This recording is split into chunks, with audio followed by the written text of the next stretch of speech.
Coming up in our catalog of engineering catastrophes, a Dallas skyscraper with a dazzling design flaw. On an 80-degree day, it's going to be like 110 degrees in the garden. It's already too hot here in the summer. Historic Amsterdam is rocked when construction goes off the rails. I heard just cracks, cracks. An architectural error turns a Paris landmark into a blot on the landscape. You go to Paris to see the iconic buildings, not to have them crash down on you. And a small engineering oversight undermines an entire street. And I could hear this rumbling. At that point, I realized the ground was moving. With big builds, even the smallest mistake can be a huge disaster. From miscalculations to misunderstandings, these are the massive engineering mistakes that only an expert can hope to fix.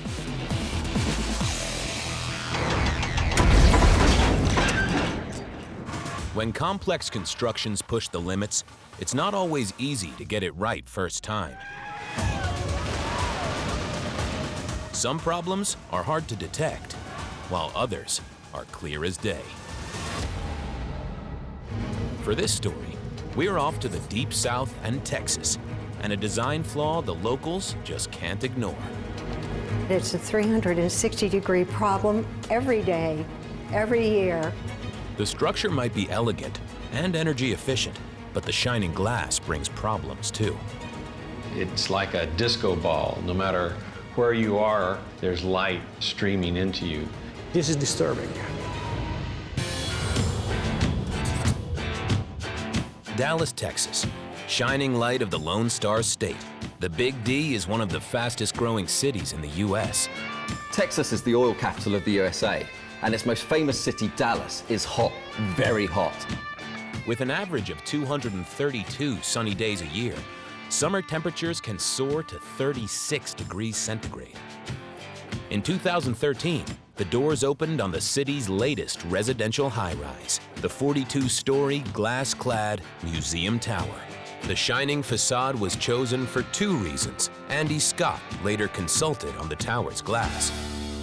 At the time, the choices of glass were made because they were beneficial for heat control and so forth inside the building, and were made for aesthetic reasons because it was beautiful and would look, beautiful from the distance. It might look spectacular, but as Andy hinted, so much glass in a sun-baked city creates one very obvious problem: heat control. As the sun beats down on the huge wall of glass, the interior risks becoming a hothouse. This was no surprise, so engineers installed almost 25,000 square meters of special reflective glass to keep the heat out and reduce energy costs for residents. But midway through construction, local residents were in for a shock. The reflectivity wasn't just saving energy bills for the tower, as journalist Tim Rogers explains. They want the glass to be reflective because it makes their job easier at Museum Tower. They don't have to spend as much money cooling the place, and they get to brag about how they're a LEED certified building, which is all well and fine. But that reflectivity has to go somewhere. As gallery owner Petty Parker discovered to her horror, with her premises located directly opposite Museum Tower, halfway through construction, she noticed the startling effect the building was having. Well, the first day we noticed the glare. First of all, it was an enormous glare coming not only from the building, but into our building and into our place, and unfortunately into our artwork. So that was alarming. This is the last place you want a super shiny building. It's one of the sunniest places in the United States. Usually it stays, the glare stays above about the 20th floor. It does go through to some of our paintings. We've moved a couple just to make sure. And so it's not your normal, oh, well, I can live with it glare. The problem started right back in the design phase, when the decision was taken to build a skyscraper with an elliptical shape. I found out that it's a 360-degree problem, not just one for us. So more neighbors noticed it, more and more people were noticing it. Most skyscrapers are flat, so sun rays are reflected off in one direction. Not so Museum Tower. Consultant Charles Clift explains. The geometry on the Museum Tower is complex. It's not only curved in plan section, it's also curved along its vertical axis. So the sunlight, no matter what time of day or what time of year, there is sunlight reflecting in lots of different directions. We have said it's like a disco ball. No matter where you are around the disco ball, there's light bouncing off and streaming into you. With more than 2,000 panes of glass, each at a different angle, the effect is powerful. But the design is not ideal for its neighbors. Engineers have been constructing glass-fronted skyscrapers for decades, but as architects strive to create even more innovative designs, what might seem like a distinctive feature could turn out to be a major flaw.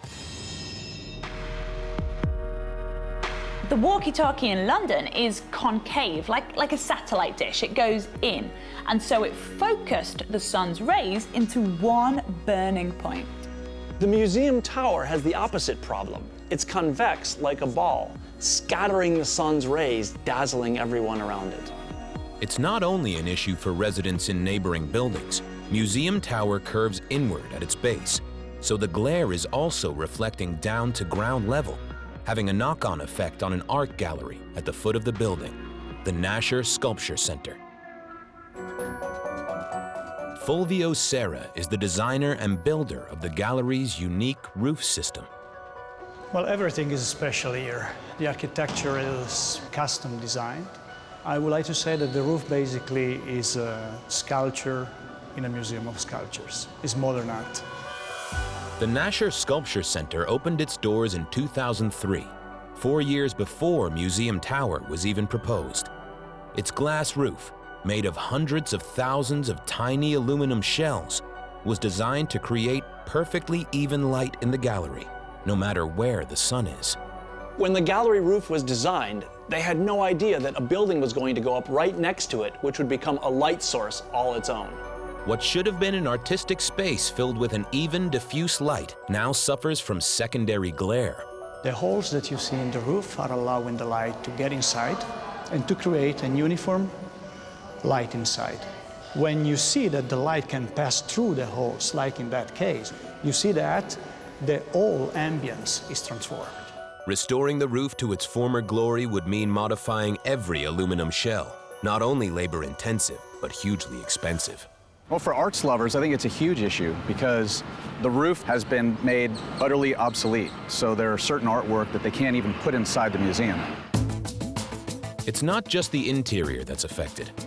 Next to the gallery is an 8,000 square meter sculpture garden, which has suffered under the same intense glare from the tower. Landscape architect Jeff Bruce was brought in to examine the root of the problem. As you can see right now, I've got a bit of a shadow from the sunlight on this side of my face. But also on the other side, I've got a reflection of light that's coming off the museum tower in that location there. This is really like having two suns shining down on everything. Although the light is naturally coming this way, we can begin to see how it's bouncing off the tower and entering the garden.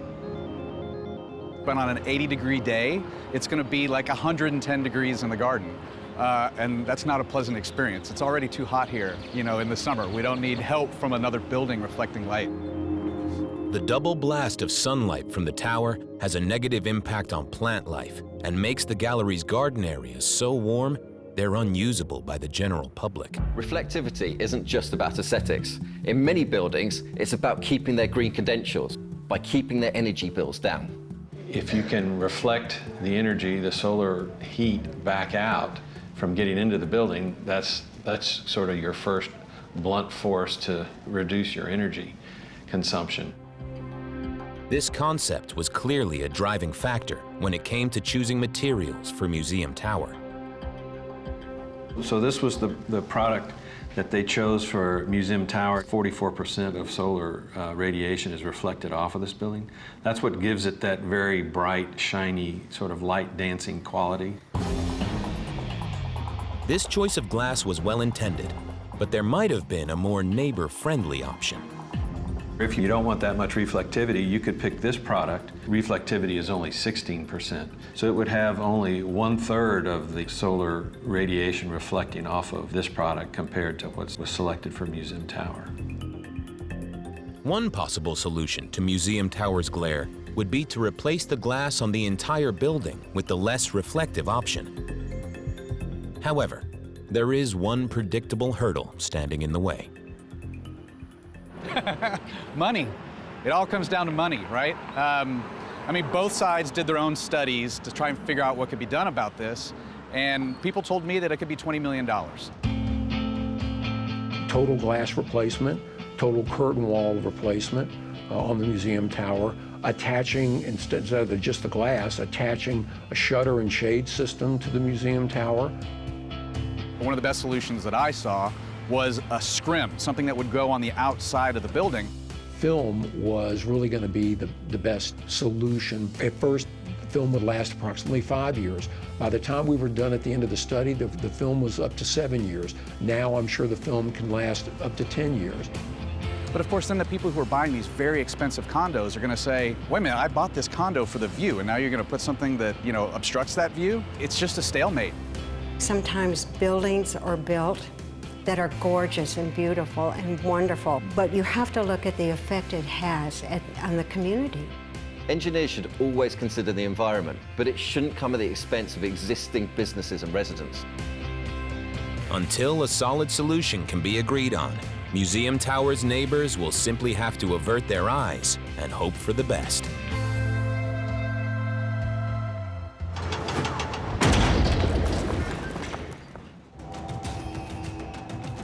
Engineers are constantly exploring new and radical ways to get the job done. But sometimes, even groundbreaking projects can turn out to be design disasters. For this story, we're off to the Netherlands, where an engineering challenge shook a city to its very foundations. I heard cracks, cracks. These houses have stood here for centuries. The police and the firemen are standing in front of your door and getting your husband and your 3 kids out. This is a nightmare scenario for a picture-perfect city.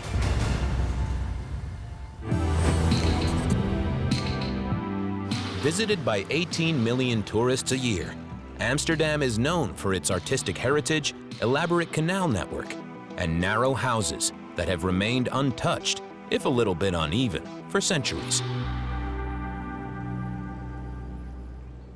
But in September 2008, cracks began to appear in homes in the VL Stra district at an alarming rate. Architect and landlord Volbert Vroom had just finished dinner when he received a disturbing phone call from his very worried tenant.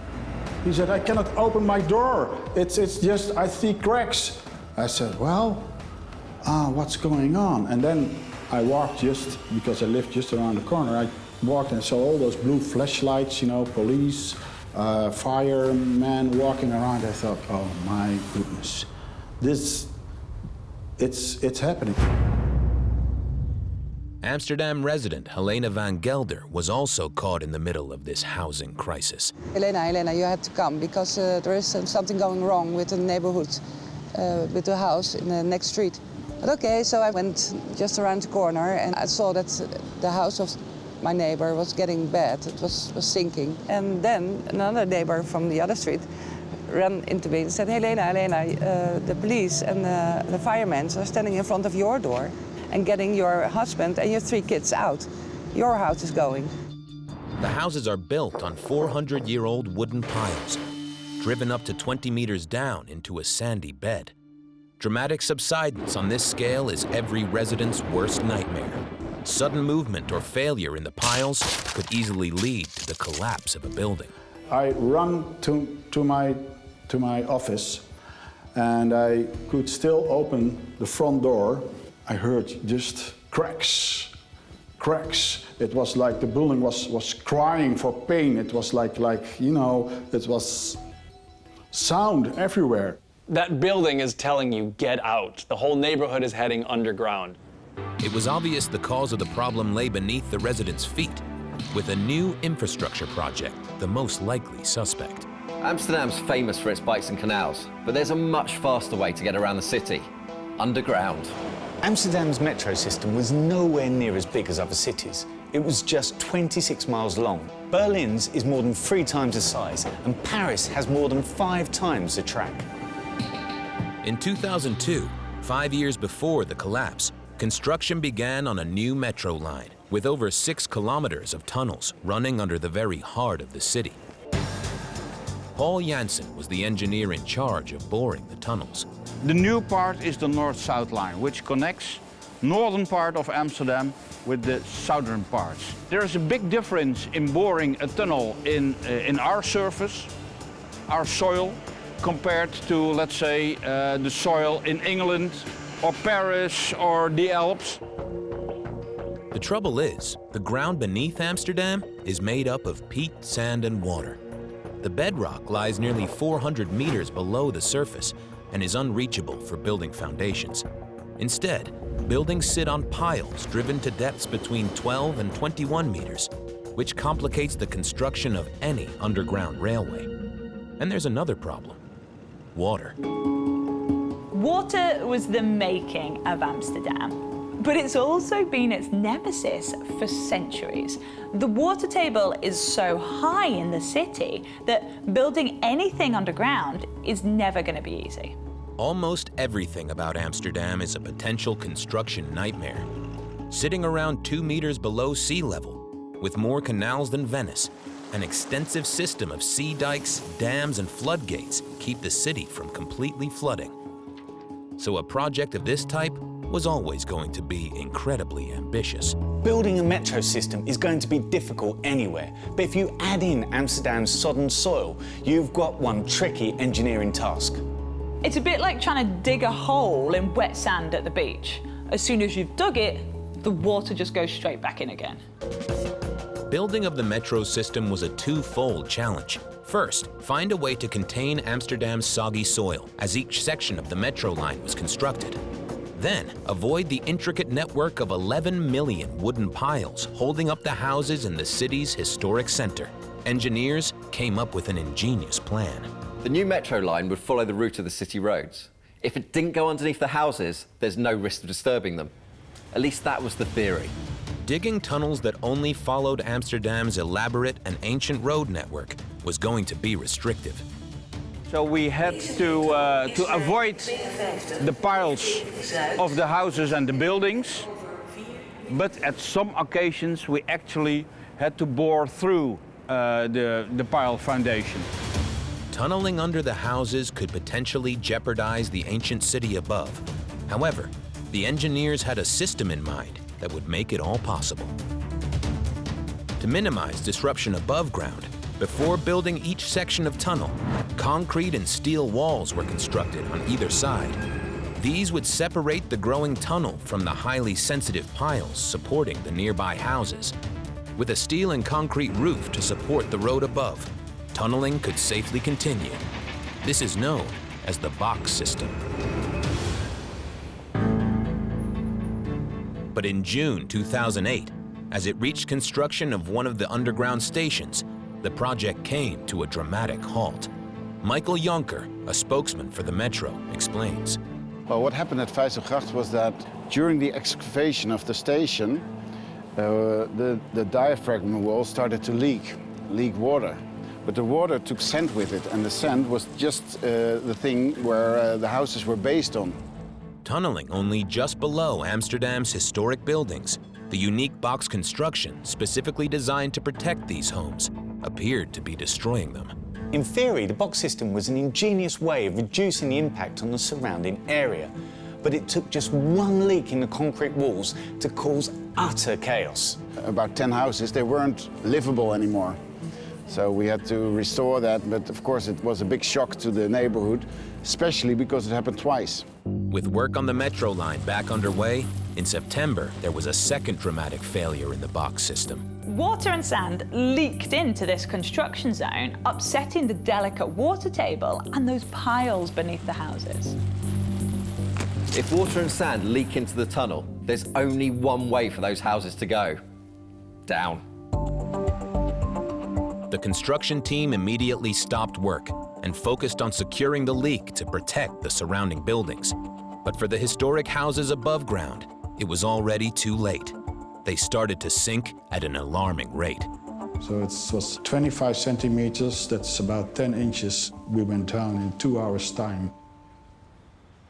Then it happened again, and of course that was the moment that the city lost all the trust in the confidence in the project. The cause for the failure remains unclear. It could be an undetected flaw in the box's foundations, a result of using new technology, or simply additional pressure placed upon the system while working so deep underground.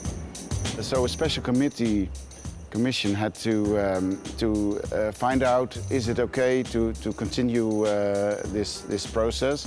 And they concluded, yes, it is okay, but mind your risks, take your measures, and improve your communication with the city. Now, engineers are keeping a constant eye out for any settling. Using state-of-the-art laser sensors, Jaap Flink is managing this cutting-edge monitoring operation. These are the instruments we used. We had 93 of them on the facades of every building. This instrument, through the lens you see here, attached to the front, sends out a laser to the mirror we have here. The machine is placed on the front of a building, with the mirror attached to a house on the opposite side of the street. The machine detects even the tiniest movements, down to millimeters. It sends out a laser. It's being reflected towards the machine, and the machine calculates the distance every time it measures this particular mirror. And by measuring it time and time again, you will be able to see if the building is moving. The monitoring system is an ingenious way of making sure engineers are never caught out again. As the houses have stopped moving for now, the metro project has been able to move forward. Without an instrument like this and the accuracy it has, within the typical Amsterdam conditions like soft soil, wooden piles, historic buildings, we wouldn't be able to build a metro line underneath this historic city. After a series of delays, Amsterdam's new metro finally opened in July 2018. Above ground, engineers even managed to return the damaged buildings to their original condition. But this construction catastrophe wasn't cheap, costing over $1 million to shore up the houses with new concrete piles. It's completely restored. You don't see any traces anymore. They also have lifted the whole building again up to the original before they crash. They have done a very, very good job. The design problems mean the project will come in 5 years late and more than $1.5 billion over budget. Even with the best laid plans, some places are never going to be ideal for certain building projects. But when talented engineers put their heads together, they can achieve the seemingly impossible. In the pursuit of architectural perfection, the limits of engineering know-how can be stretched to breaking point. And when the elements and egos collide, the results can be catastrophic. Now to France, for a megastructure mess-up on a truly monumental scale. This particular arch wasn't so triumphant. Et le risque était d'avoir des plaques de 80 kg qui tombent de 100 mètres de haut. You go to Paris to see the iconic buildings, not to have them crash down on you. Paris, France, a city that's renowned for its art, culture, gastronomy, and of course, its architecture.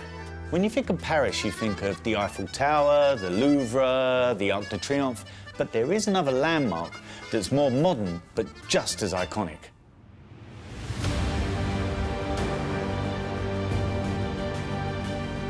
Seen as a modern interpretation of the Arc de Triomphe, the radical Grande Arche de la Défense is a monument to the 20th century. In 1982, a great national design competition was launched by French President François Mitterrand. Danish architect Johan Otto von Spreckelsen won the commission with his design chosen for its strength and simplicity. Standing more than 100 meters high, the Grand Arch is a cube within a cube, designed to make an impact in the three-dimensional world. Robert Leon chaired the committee in selecting the winning design. We call it La Grande Arche. It's sort of a crown on the business district. And also from Paris, I think it's nice to look at it. It's the horizontal line in a landscape where you have only vertical. Mitterrand wanted a landmark building to honor his presidency. Rather than celebrate France's military victories, La Grande Arche stands as a monument to humanitarian ideals. An arch with 4 equal sides, this ambitious structure houses government offices within the 2 legs, while the roof section serves as an exhibition center and museum. It's an iconic feature on a significant route laid down in the 18th century.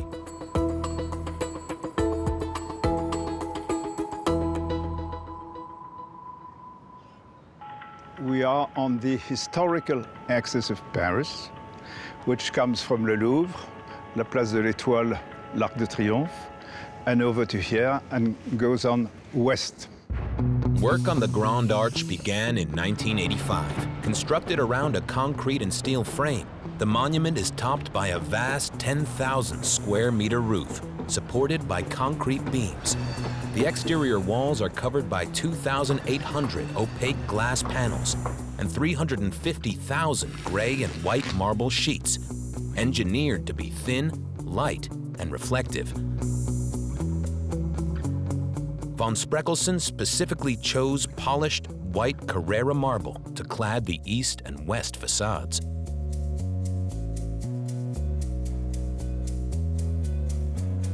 Selected for its purity and reflectivity, the white Italian marble would catch the sun as it passed from sunrise to sunset. But von Spreckelsen's use of marble didn't come without controversy.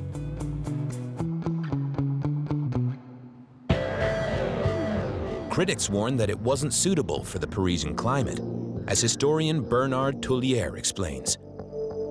Dès l'origine, l'architecte qui était danois n'utilisait jamais le marbre à l'extérieur dans son pays, c'est sûr. Et donc il pensait que la latitude française, l'Île-de-France, permettait d'utiliser le marbre. Ça flattait sans doute le président de se dire, dans mes grands travaux que je vais entreprendre dans ma présidence, je vais avoir une grande arche en marbre. What is it they say about pride coming before a fall? After various disputes, von Spreckelsen left the project. Sadly, he died in 1987, 2 years before his iconic design was completed. Work on the arch continued to meet the construction deadline of July 14, 1989, a date set to coincide with the bicentennial of the French Revolution. 1989 was the 200th anniversary of the French Revolution, with one important day, Bastille Day, 14th of July, and different monuments, this was one of them, had to be completed on that day. Completed in just 4 years, the engineers had met their deadline, and the building was officially inaugurated the next day. And the 15th of July was held here, a G7 summit with the heads of state from all over the world, President Bush, Mrs. Thatcher, and many others. So it was a very brilliant start for this building. But while the Grand Arch was certainly an iconic structure, unlike its neighbor, the Arc de Triomphe, this newcomer was not designed to withstand the test of time. In fact, this monument to the modern age was about to take a dramatic fall from grace. In 2010, only 21 years after its unveiling, the controversial white Carrara marble tiles were showing signs of fatigue, leaving the Grand Arch in urgent need of repair. Stone has long been used in the construction of buildings and monuments, and known for its durability. These giant lumps famously stand up to the ravages of time. But von Spreckelsen's decision to use Italian marble was in fact the building's downfall. The thin marble cladding was no match for the Parisian climate. C'était clair, le marbre n'était pas un matériau durable. Le marbre est poreux, donc l'eau, le brouillard, l'humidité rentrent dans le marbre et ensuite, avec le gel, il fait éclater le marbre. Donc, et à cette hauteur-là, un élément éclaté, ça représente un danger. The white marble which covered the east and west of the arch developed serious defects. Cut into tiles about 4 centimeters thick, the marble panels absorbed water and began to bulge with changes in temperature, threatening to fall off their mounts in a process called granular debonding. Etienne Boss was the construction director for the remedial work on the Grand Arch. En hiver, pendant les périodes de gel, le marbre se déforme et la décohésion granulaire a la particularité de faire que la déformation est définitive et s'amplifie tous les ans et de façon aléatoire. Donc les plaques de marbre, qui étaient des plaques de marbre minces de 4 cm, se déformaient de façon convexe ou concave, de façon indifférente, ce qui donnait une façade avec des vagues. Le vrai problème, c'est que les accroches de ce marbre se cassaient avec la déformation des plaques et le risque était d'avoir des plaques de 80 kg qui tombent de 100 mètres de haut. This iconic building was in the limelight of Paris, not a great place for engineers to slip up. Can you imagine being hit by a falling marble slab? It's unthinkable. Mitterrand's vision had become an embarrassment, and in 2012, with 60 loose panels identified, the decision was made to replace the marble before any panels fell off. A survey of the arch found that 1 in 6 of the tiles was loose. A solution had to be found. Pour la rénovation et de la Grande Arche, on avait deux obligations. Respecter l'œuvre de Otto von Spreckelsen, l'architecte d'origine, et d'assurer au ministère la pérennité de ce qu'on allait faire. Granite, known for its durability, was chosen as a suitable and sustainable replacement, with properties deemed to be risk-free and fit for purpose in the Parisian climate. To respect architect von Spreckelsen's vision, contractors sourced Bethel white granite from the US.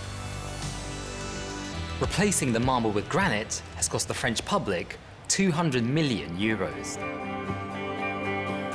Work began in 2015. Contractors treated the surface of the granite so that it reflects light in a way that closely resembles the controversial Carrara marble, without the risks of failure. Donc nous avions l'obligation de transmettre un bâtiment avec une assurance qu'on ne reviendrait pas dans 25 ans modifier ce que nous avions fait. Le granit, ça fait des siècles qu'on l'utilise, comme le marbre, mais les techniques modernes d'utiliser des parements de façade peu épais fonctionnent avec des granites et ne fonctionnent pas avec des marbres. Granite was the best solution to this problem. The architect's vision had to be compromised slightly, albeit 20 years later, in order for it to survive to the 21st century.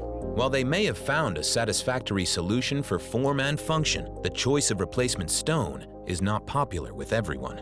De substitution, je dirais, avec toute la dénégation que je peux mettre dans ce mot de substitution. C'était du marbre translucide, lisse, au toucher. Ici, la lumière ne joue plus avec le granit. La lumière ne joue plus avec l'aspect terne du granit. It's very clean, very neat, and I'm very confident it will help the monument to last over centuries. While engineering egos may have been bruised, in years to come, the Grand Arch will be seen as a monumental success and stand proud as an architectural icon of the Parisian skyline.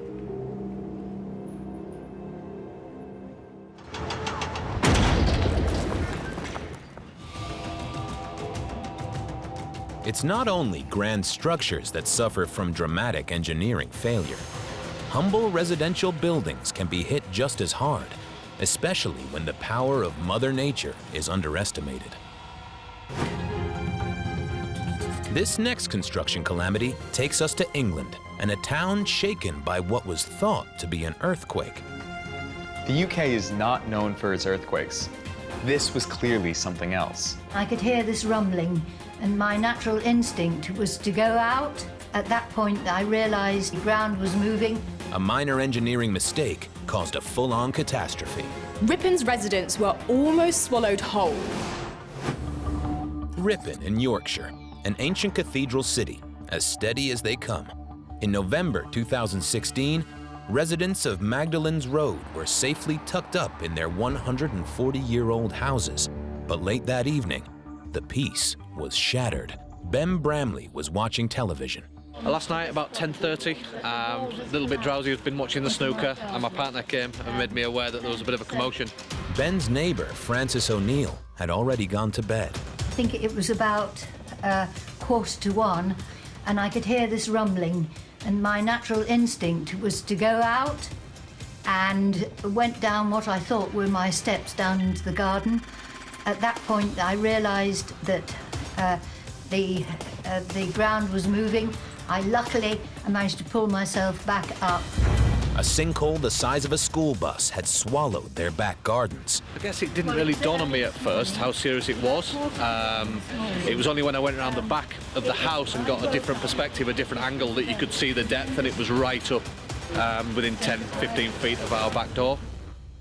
With the properties in serious danger of falling, firefighters gave the residents just 15 minutes to pack their bags and leave.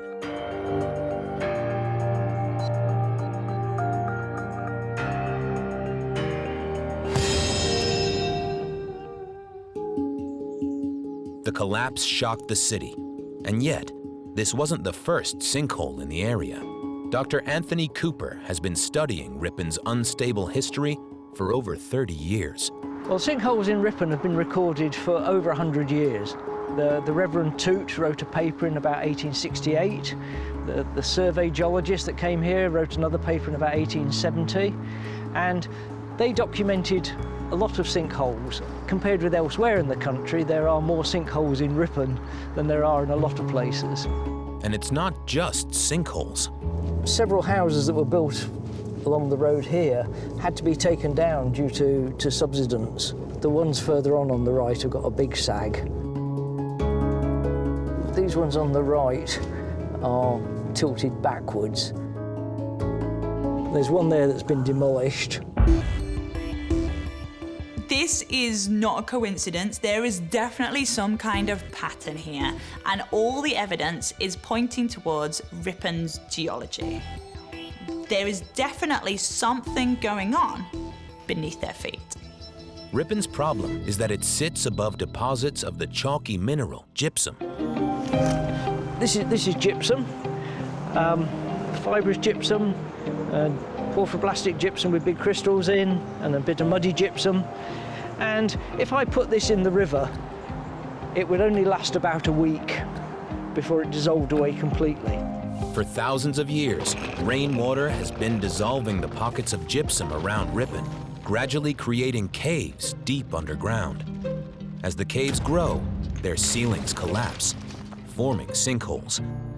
140 years ago, where these gypsum deposits lie was anyone's guess, on top of which, in Victorian times, building regulations were lax, with shallow foundations less than a meter deep. Builders would never have known if there was a dangerous seam of gypsum hidden below. That's the big thing with sinkholes. They are hidden underground. The first time you sort of know that they exist is when they're sucking your garden into them. Magdalene's Road sits on a seam of gypsum, but the sinkhole here was very localized, with no evidence of other caves nearby. It seems Mother Nature might not be entirely to blame. The area has a history of leaking drains and blocked up drains, and it's a bit of a chicken and egg situation. Does the sinkhole collapse slightly and break the drain, or does the drain leak and wash material down that then causes the sinkhole?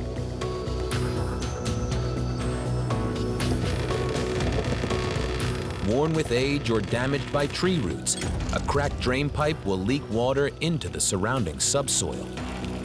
If the leak is close to a building's foundations, it can have a devastating effect. With the damp soil unable to hold the weight of the building, the walls begin to sink into the softer ground, causing cracks to appear. A water leak above ground is bad enough, but if you've got one underground in a sinkhole area, well, that is going to be a disaster. Whatever the cause, local officials in Ripon keep a close eye on any suspicious movement. Since the Magdalenes Road incident, nearby residents noticed a dip in their local park.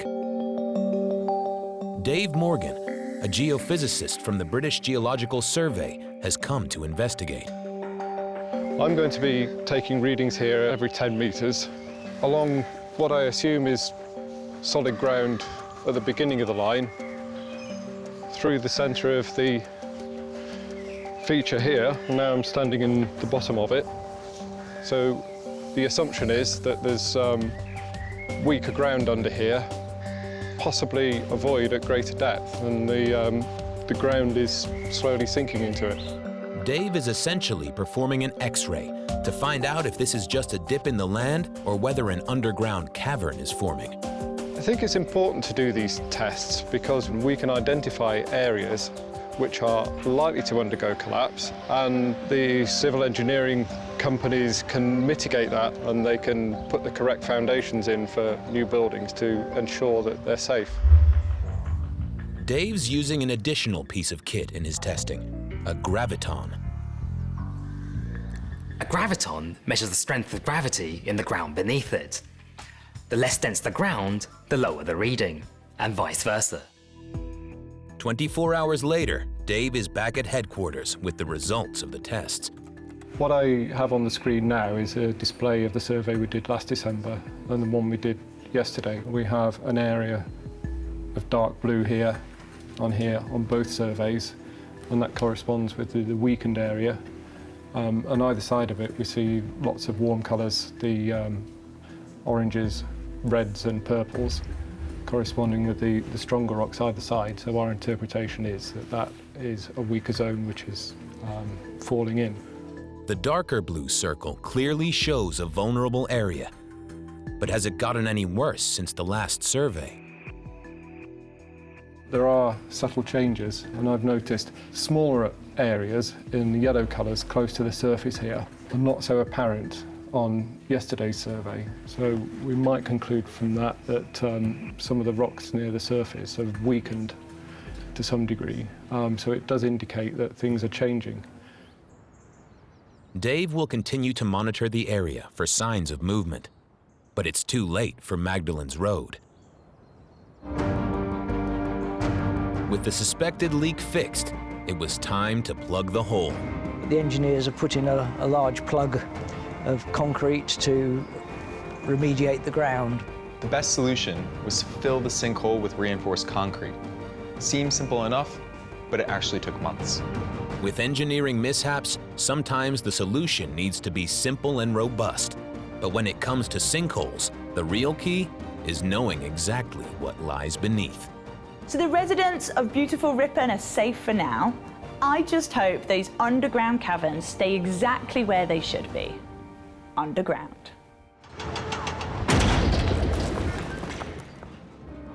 Construction calamities come in all shapes and sizes. So long as we keep building, there will always be more blunders to fix.